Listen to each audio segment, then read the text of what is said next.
So recently I started learning snowboarding for the very first time, and while I was going through the process of taking on a new task, I realized that I've done a lot of work on my mindset in the past few months and past few years based on what I've learned in my training in clinical psychology, based on what I've researched independently, that has helped me really gain clarity on the psychological tricks of getting good at something new.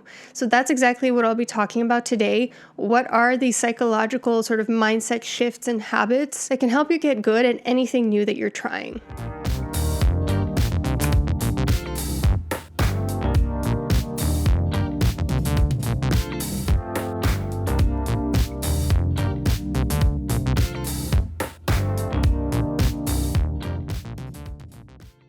So I'm going to give you 7 evidence-based tips, and then I'm going to run through 3 examples of snowboarding, learning a new language, and starting a YouTube channel, how I would apply those tips to each of those 3 examples. But first, before we get started, I am interested in what you're actually going to be using this for. I did a poll on my community page asking you guys which upcoming video topic you're most interested in, and honestly, I was not expecting for this one to be the winner. So I'm very curious what you guys are wanting to learn and get good at. So if you could put that in the comments, it'd be much appreciated.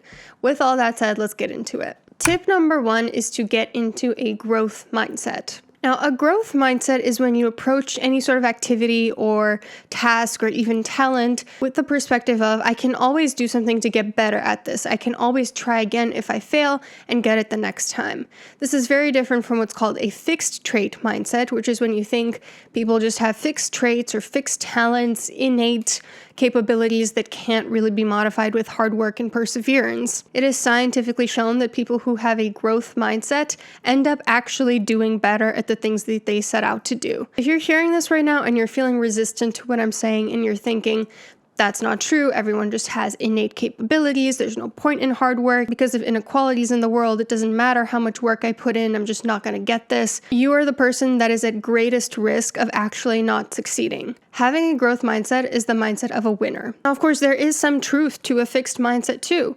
There are some things that are largely predetermined by innate factors outside of your control. There are inequalities in the world. Some people are luckier than others. No one's denying that. The problem is that those are things we can't control, and therefore focusing on them is only going to get us bogged down, whereas focusing on the small things that we can control is going to do the very opposite. It's going to set us up for getting better and better at something. A huge component of having a growth mindset is not taking failure personally. The people that are most successful is not because they succeeded right away at something or because things came easily to them.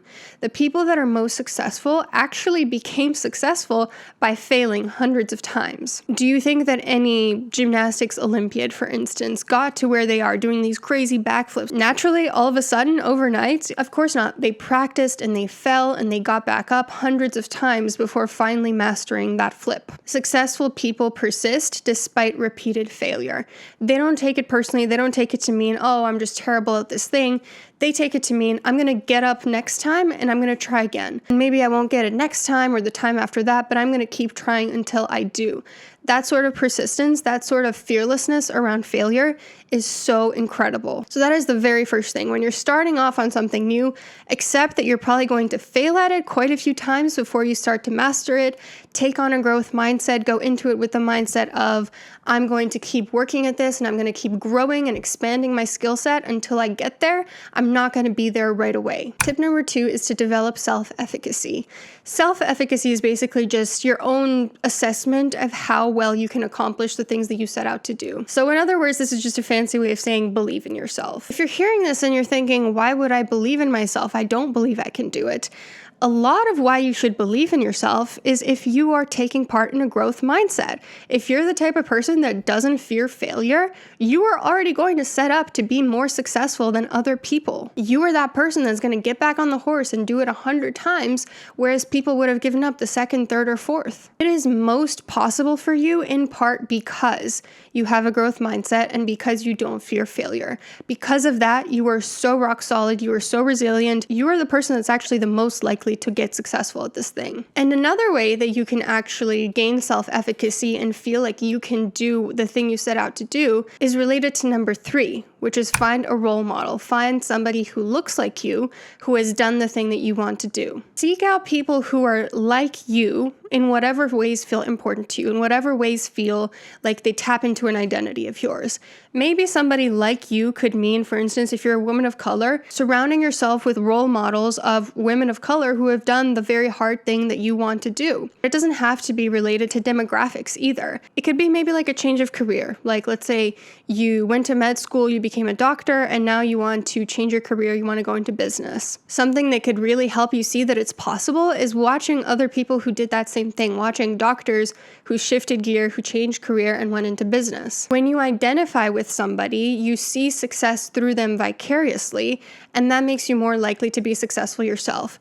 This is a concept from Bandura's theory of social learning, which says that people learn not just from doing things themselves, but from also watching other people do things, especially people that they identify with. So how do you seek out such people? Well, you can seek out a mentor, either in person or online. In person would be preferable because you get to really see this person firsthand and get a sense for who they are and how they've accomplished things. But online is perfectly fine too. It's perfectly effective. You can seek out teachers who you relate to. You can take a course or a class with a teacher that you're really inspired by. You could even just have a role model online. You know, like when I started my YouTube channel, I was already watching a bunch of YouTubers that inspired me. I was already seeing people who were like me succeeding at the thing that I wanted to do. You don't even have to really interact with that person or know that person. You just have to see that it's possible. Now, tip number 4 is once you have some sort of teacher or mentor, make sure to ask questions. Asking questions shouldn't be to sound smart or to just fill up time. Asking questions should be to bridge a gap between what you know and what you don't know, or your current level of mastery and the level of mastery that you want at something. When I was in school, I'm talking like middle high school, there was a girl in my class who always asked a lot of questions. She would try really hard to bridge those gaps in her knowledge. She would try really hard to truly grasp concepts rather than just studying for the sake of getting an A or studying for the sake of memorizing all the content that she needed to learn.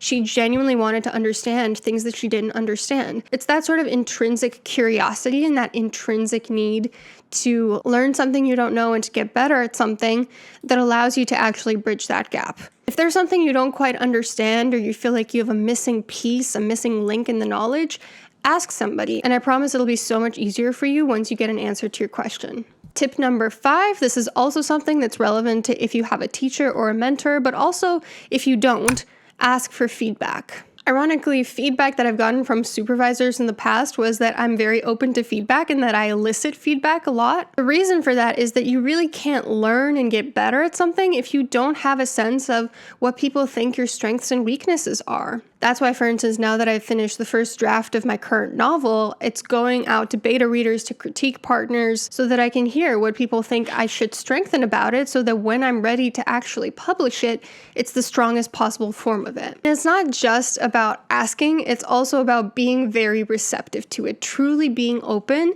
to the constructive criticism. And if you get a piece of feedback that's maybe a little bit tough to hear, it's okay to sulk for a bit. It's okay to take a couple of days and just lean into how sucky it feels, how much you were hoping for it to be good feedback and it wasn't. That's fine. But when you feel ready, when a few days have passed or however long you need, come back to it and decide with a fresh set of eyes. Is this feedback that I want to incorporate? And if so, how? Like when I get feedback from a critique partner, it really hurts at first, and I feel like I can't believe that they didn't like this thing because I love it so much. And for a few days, maybe I'll sulk, but then I come back to it and I realize in the light of day, yeah, they were right. And if they were right, this is something I need to change. Now, here's the thing. You don't actually have to take every single piece of advice. There are a lot of subjective perspectives that people will give you, and some of them come from a place of defensiveness or a certain complex that a person has or insecurity or envy. You don't have to take every piece of feedback that you receive, especially if it's unsolicited. You have to be the one to make that decision. Is this constructive criticism or is this something that I don't want to incorporate? And the thing is, if you elicit the feedback yourself, it'll sting a lot less. You know, if you give someone a book and say, here, tell me what you think about it, but you genuinely just want to hear, this is the best book I've ever read, I can't believe it, it's perfect, I wouldn't change a thing.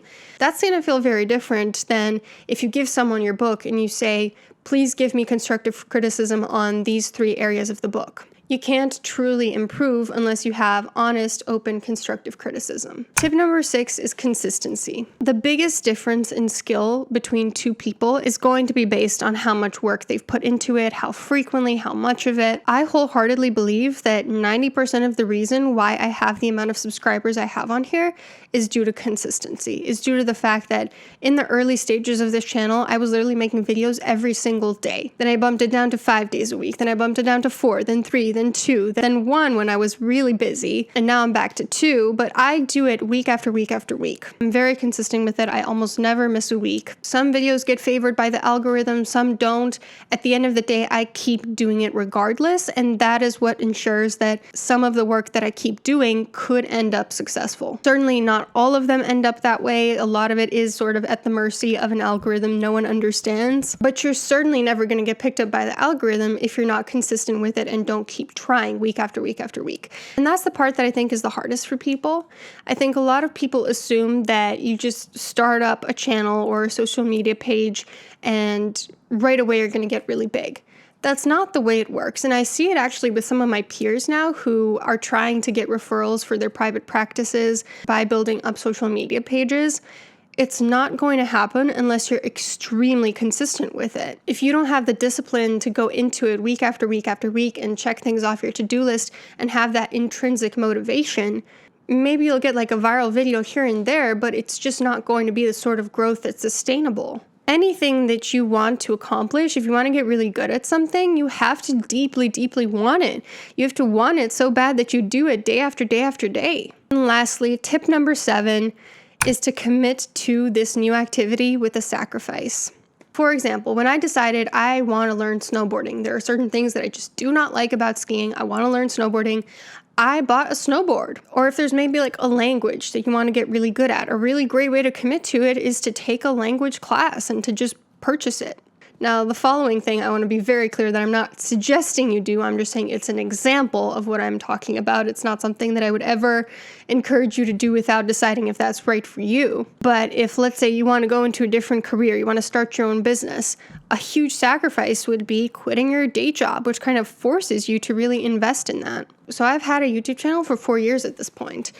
But it didn't really start to be very lucrative, and I didn't start to actually feel like I was doing it professionally until I became fully self-employed. You make a sacrifice, you take a risk. It forces you to stay consistent and disciplined because you don't have another choice. All your eggs are in this basket. So let me just summarize these 7 points again, then I'm going to talk about something else, and then I'm going to run through some examples. 7 points are: number 1, have a growth mindset. Do not fear failure. Number 2, develop self-efficacy. Believe that it is possible for you to get really good at this new thing. Number 3, seek out people like you who have done the impossible and who have done the same thing that you're hoping to do. Number 4, ask questions. Number 5, elicit feedback. Number 6, be very consistent.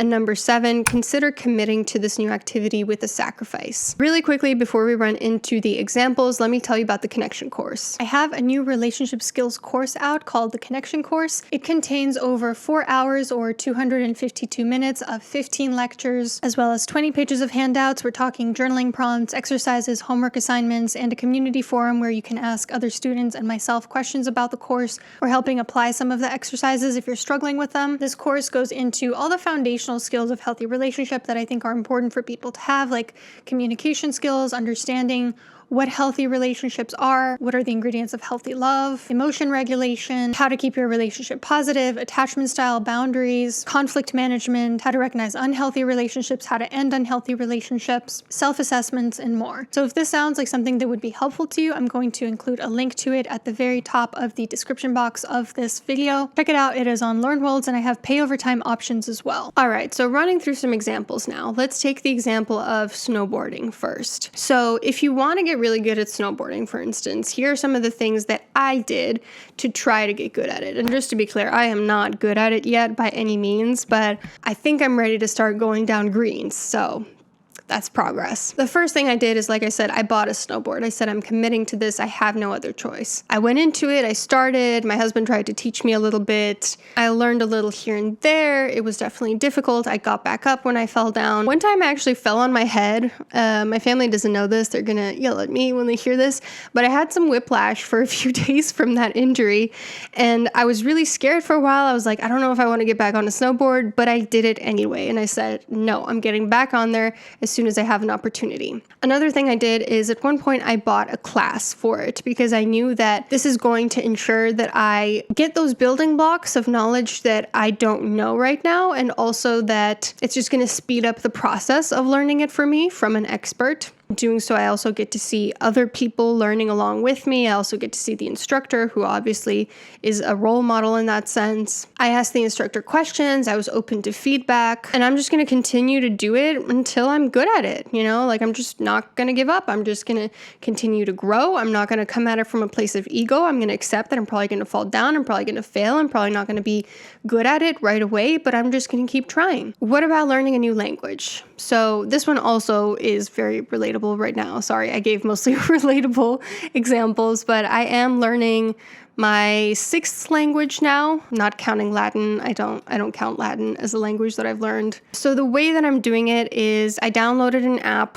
I do it consistently. I do it almost every single day. I have like a certain amount of time that I try to do it every day. Once I'm actually in this new country, I'm going to take a class into the new language. I'm going to accept failure. I'm going to accept that I'm probably going to embarrass myself with my accent, with the things that I say incorrectly. It's just the way it is. One way of commitment is also just full immersion. Going to that country, even though you don't speak the language well, forces you to, learn it very quickly. Something else that I've been thinking about doing, I haven't done it yet, but I think I should start, is jotting down gaps in my knowledge, particularly things that are like hard for me. For instance, the language app that I'm using doesn't have tables of conjunction. So for instance, it'll teach you how to say, do you have, or does he have? But I want to see like the full conjugation for every single pronoun. That's a way of, bridging those gaps on paper in addition to what you're already doing. And also I think just meeting other people from your country who had to pick up the language and now are doing it masterfully, and seeing that, hey, if they can do it, why can't I? And then lastly, the third example is starting a YouTube channel. So the very first thing is you have to accept the embarrassment. You have to accept the failure. You have to accept that at first, you're not going to get a lot of views. At first, there are going to be things that you're not as good at, that you don't know yet how to improve. Things like how you speak, things like thumbnail, things like the quality of the video. Then you just grow. You keep doing it over and over again. You elicit feedback from people who are watching you do it, or from people who are online. Like, I almost always ask my husband before submitting a thumbnail, I ask him, hey, what do you think about this thumbnail? Do you think it's good? How could I improve it? And oftentimes he'll tell me, oh, it's a little cluttered, or I don't like this. And that's really valuable feedback, because that difference in the thumbnail's quality could determine if somebody's going to click on it versus not. And ultimately, if those add up enough times, that could determine if this video is going to get picked up by the algorithm or not. Like I said, I already had role models. I already consume YouTube myself, mostly for educational purposes. Like anything that I'm trying to achieve, I will go on YouTube, and anytime I'm like cleaning or showering or doing my makeup, I will literally play videos in the background about that topic that I'm hoping to learn on. So I already had tons of role models, tons of people that succeeded at YouTube. Like I said, consistency, the most important key, continuing to do it week after week after week, not saying, oh, I won't do it this week, not letting yourself off the hook just because you can. Asking you guys for your input. I'll often do polls asking you guys what kind of topic you want or which title you prefer. Every so often, I'll ask you if there's something that you feel could be improved about my channel. Just being open to feedback. So those are some examples of how to take these steps if you want to learn snowboarding, learn a new language, or create your own YouTube channel. I hope that this was helpful. I'll see you soon.